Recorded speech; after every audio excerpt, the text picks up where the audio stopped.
Thomas, Percy and Gordon were working hard as usual.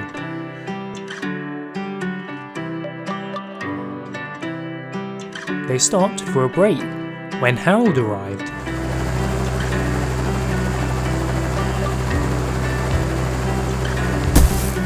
"Hey, I found an amazing track nearby that looks a lot of fun," he said.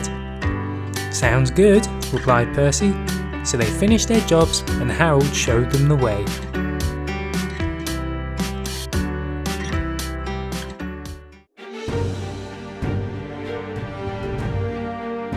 "So, what do you think?" asked Harold.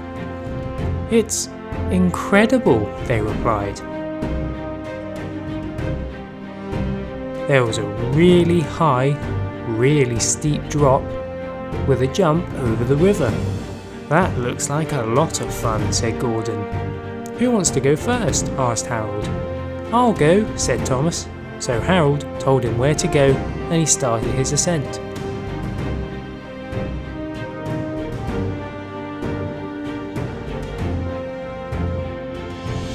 "I'll pull you up the rest of the way," said Harold.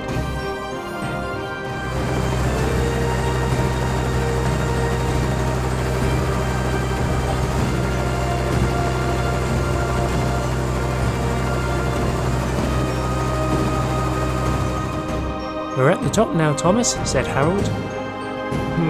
I'm not sure it's safe," said Thomas. "Oh, I guess only brave engines would try it," said Harold. "Hey, I'm a brave engine," cried Thomas, and he went for it.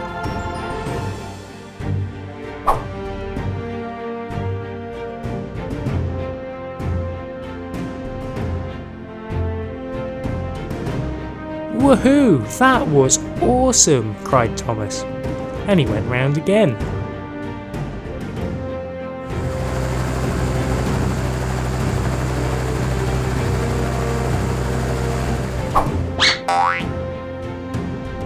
"Ooh, my turn!" cried Percy.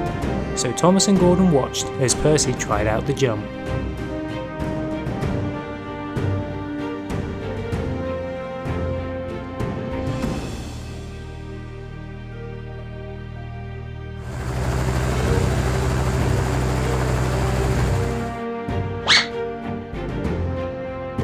"My go," said Gordon.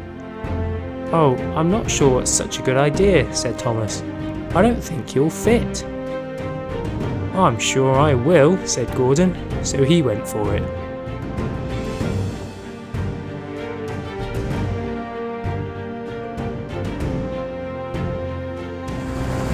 But his tender didn't fit.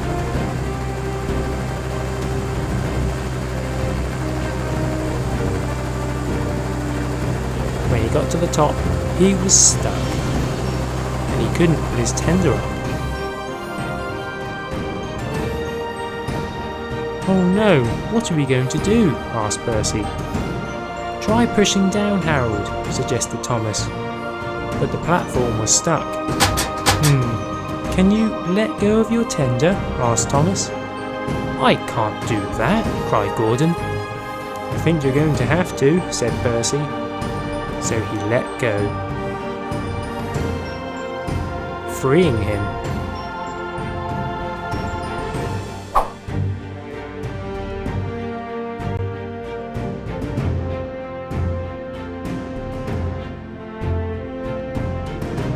"Oh no, he's going to be angry," worried Percy. "Sorry about your tender," said Percy. "Oh, it's not your fault," said Gordon. And that jump was really fun. So everyone was in a good mood, so a shorter Gordon went round again.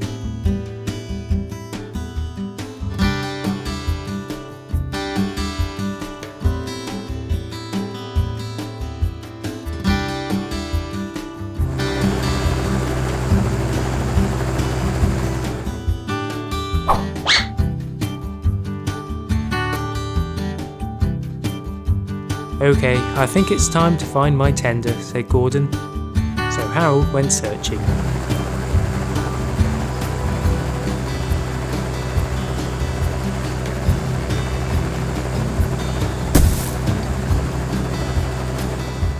"Ah, that's better," said Gordon. "Thanks, Harold." "No problem, Gordon," Harold replied. So all of them had had a lot of fun. Hi, I'm Dave, and thanks for watching my video, which featured the incredible Trackmaster Sky High Bridge Jump. It comes with a sparky, determined Thomas and a Harold. The set is huge, but very easy to use. Thomas climbs to the top with the help of Harold and falls down the slope and jumps across the river. To reset, just pull the track section down. And it has a barrel which tips onto the track. So Thomas pushes it into the bay. It really is a remarkable set. Uh-oh, that sounds like Tom Moss. And he's up to something. Oh no, he spotted a bridge that's still under construction. It's far from finished. Looks like he has a plan. Nearby, Thomas was hard at work.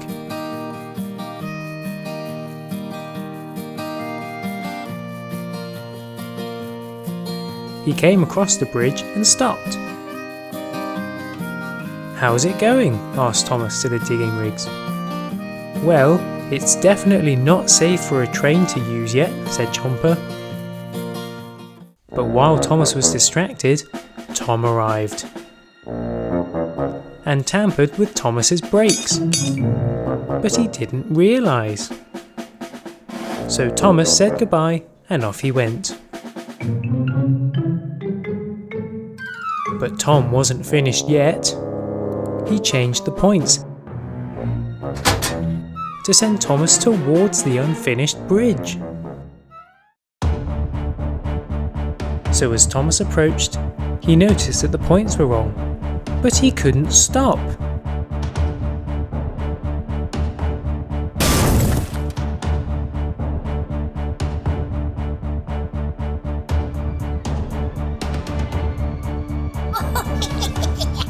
Thomas tried to warn the digging rigs vehicles.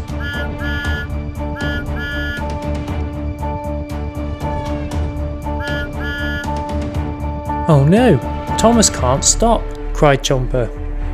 "We've got to do something," said Philip. So they sprung into action.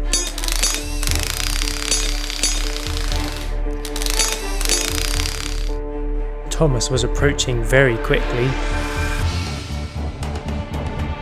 But luckily, they fixed it just in time.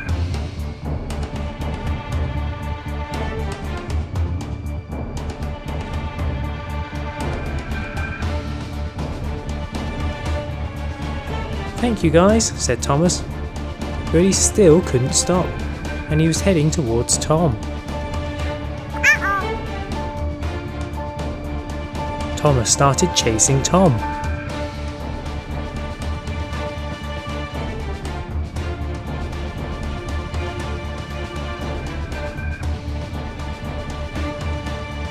And because Tom was in a hurry, he went the wrong way.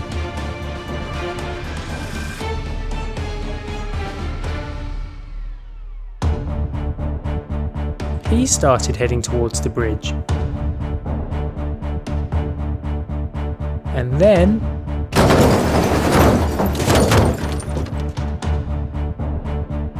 Tom got stuck on the bridge. "Yes, we've caught Tom Moss again," cried Philip. But Thomas still couldn't stop, and he was also heading towards the bridge.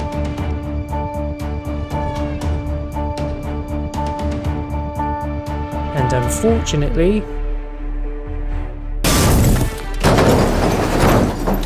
he accidentally freed Tom and got stuck himself. So Tom ran away back into his tunnel. And Thomas was stuck. "Sorry guys," apologised Thomas. "Oh, it wasn't your fault, Thomas," said Chomper. "We're just glad that you're okay." "Let's get you off that bridge," said Philip. So Chomper helped him down.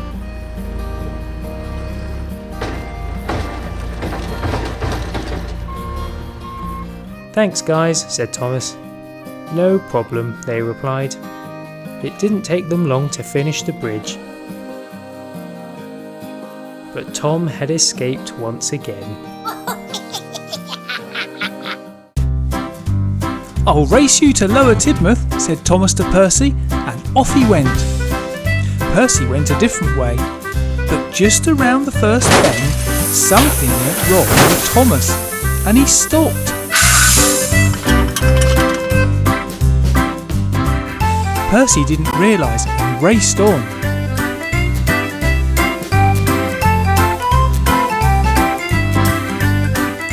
Thomas's driver got out. He said, "I just need my tool belt." Percy made it to the station. I won! Thomas's driver got out his tool belt and took out a spanner.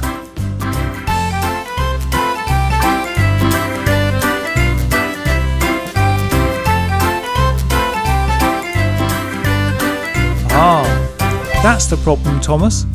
A bolt has come undone, but the nut has dropped off somewhere. We'll never find that, Thomas. We need a replacement. Meanwhile, Percy was worried that Thomas hadn't reached the station and left to look for him. "There you are," said Percy.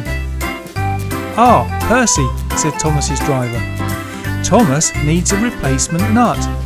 Could you fetch it for us? I'll radio ahead to say you're coming."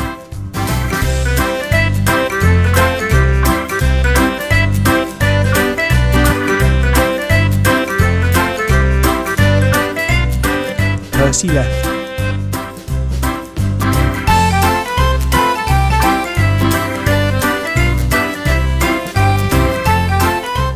In a short while, he came back with the new nut.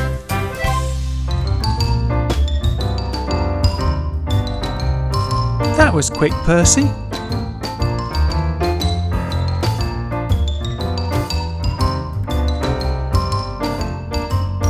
Thomas's driver then set to work. He put the bolts back, holding the metal straps together.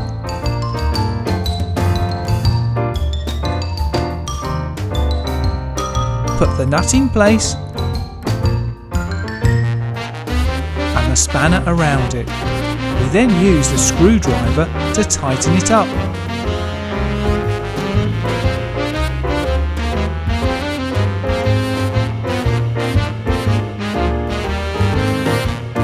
"There," he said. "Just needs a drop of oil now."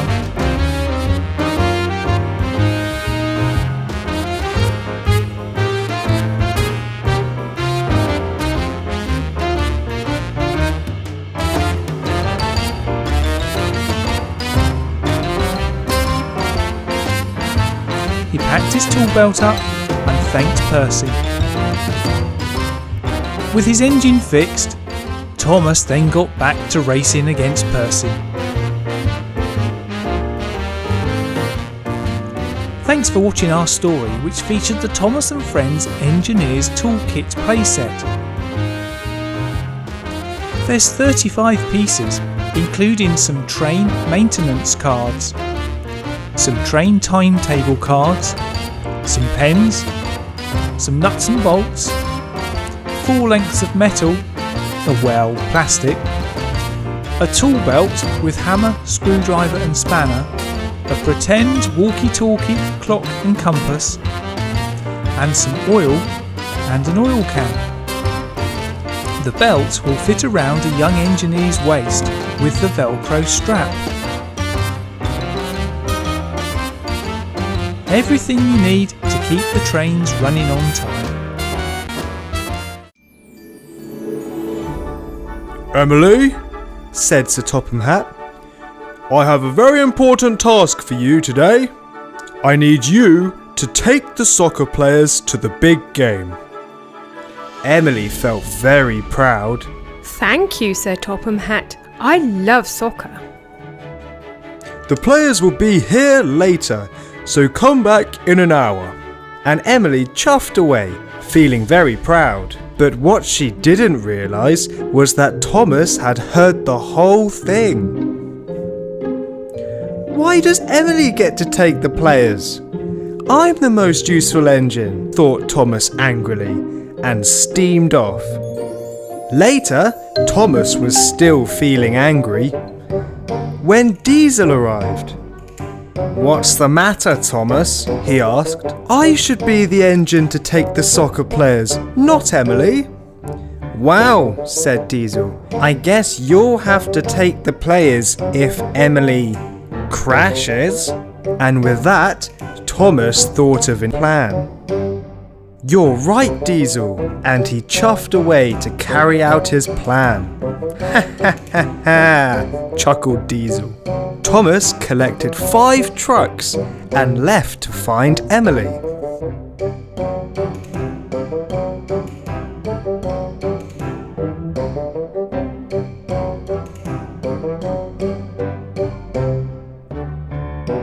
"There she is," thought Thomas. "Let's go."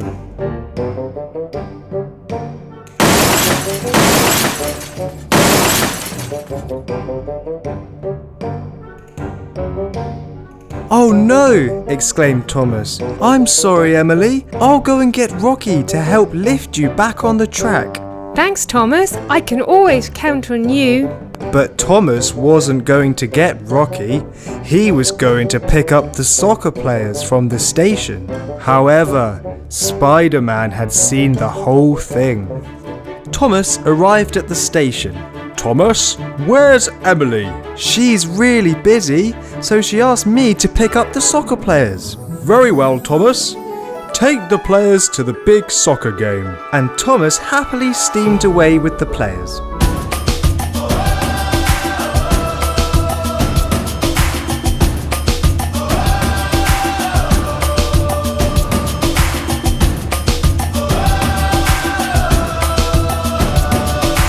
Soon, he bumped into Spider-Man.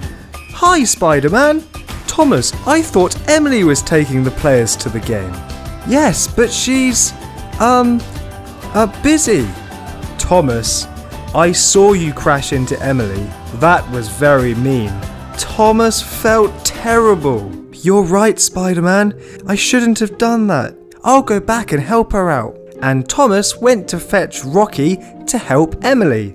Thomas told Emily what really happened. "And again, I'm really sorry. The players are in Annie and Clarabelle. Take them to the big game."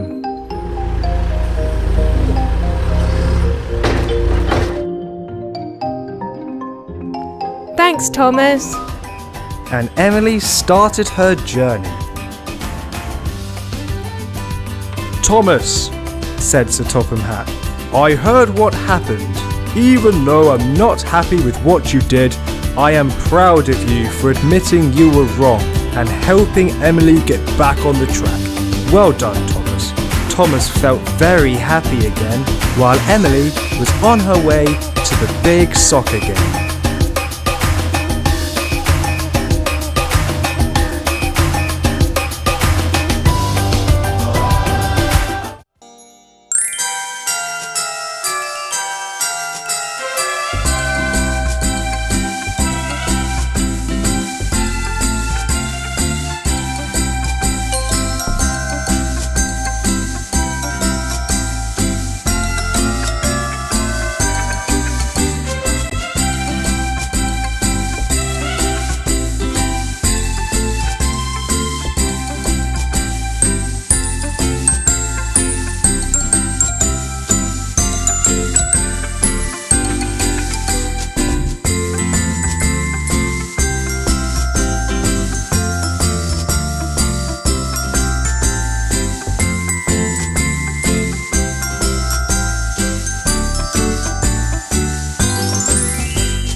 always busy at the Sodor waste dump, but today was even busier than normal for Whiff and Scruff.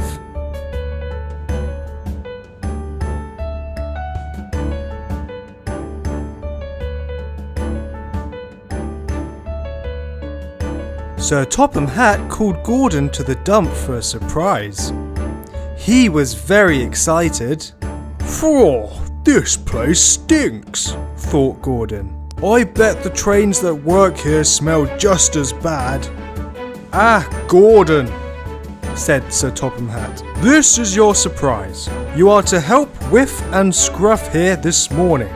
But I'm an express engine. I can't be seen working here. It's embarrassing."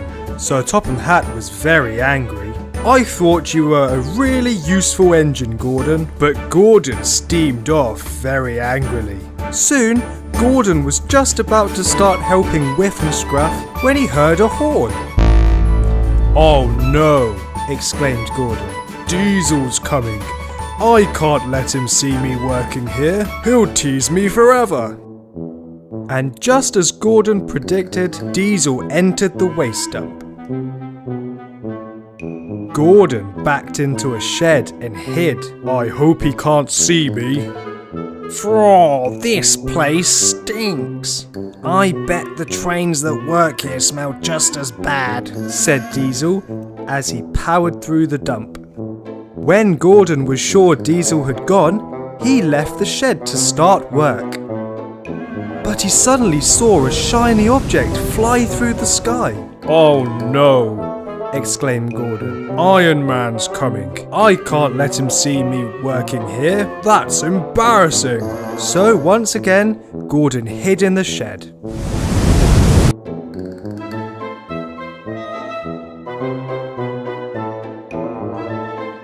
As soon as Iron Man had gone, Gordon left the shed to start work. But suddenly he heard a dog barking. "Oh no," exclaimed Gordon. "Chase is coming.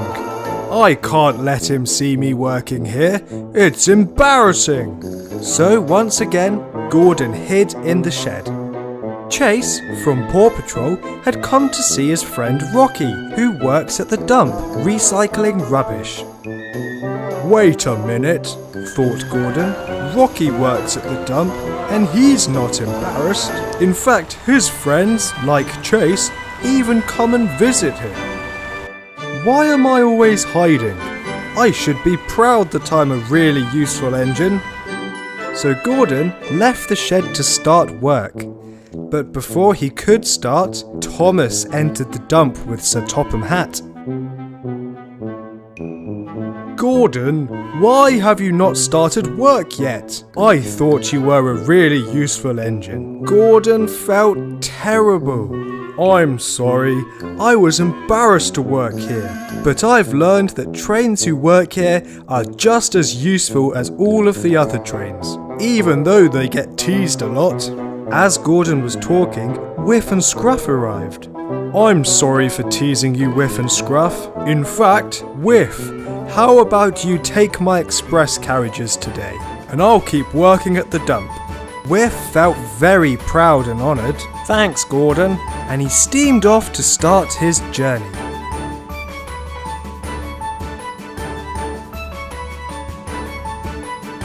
And for the rest of the day, Gordon and Scruff worked hard shunting trucks and sorting the rubbish at the waste dump.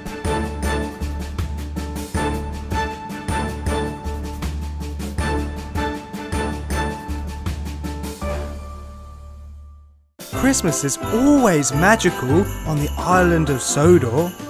Everybody was very busy getting ready, everybody except Henry. "I must try and find something to do," Henry thought to himself. He soon bumped into Sir Topham Hatt at Chatsworth Station. "Henry," he said, "I have a very important job for you. You need to pick up a very special package at Brendon Docks and take it to Mickey Mouse's farm." "Yes, sir," Henry answered. "Then you need to tell everybody to come to the farm tonight. Remember, Henry, it's a very important package." "Don't worry, sir. I'm a really useful engine. And he chuffed away very excitedly. Henry arrived at Brendon Docks. Henry, this is a very special package. You mustn't lose it. I know, said Henry. That's why Sir Topham Hatt trusted me to look after it. And he took the package and headed for Mickey's farm.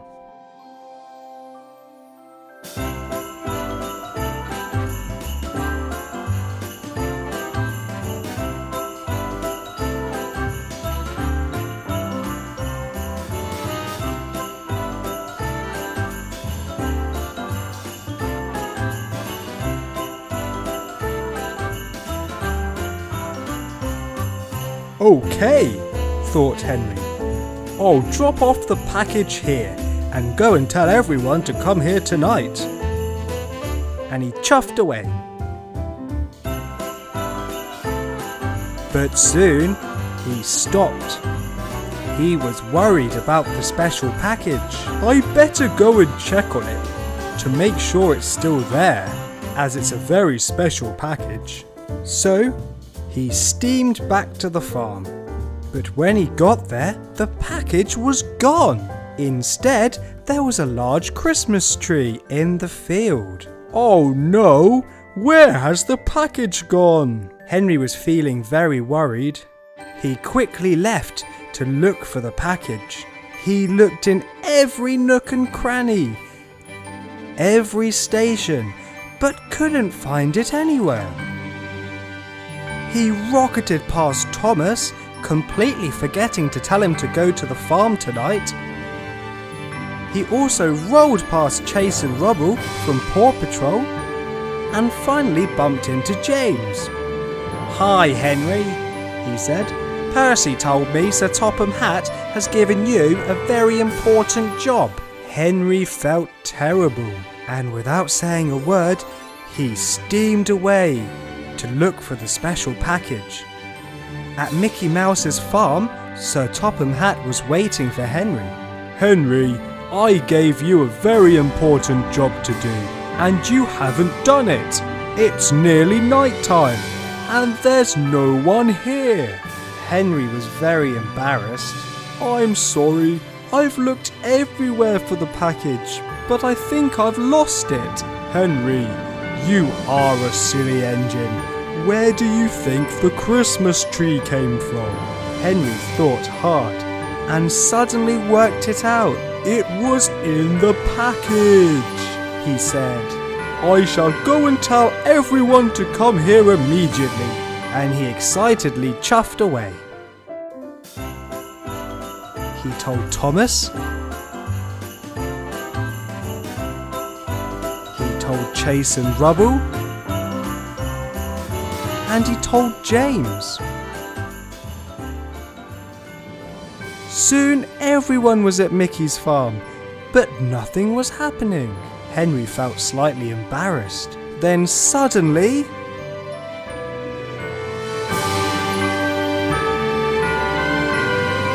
wow! Everyone exclaimed, and fireworks lit up the night sky. This is the best Christmas holidays ever.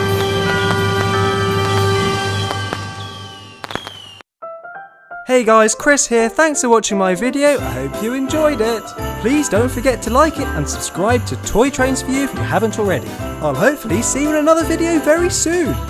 Okay guys, bye!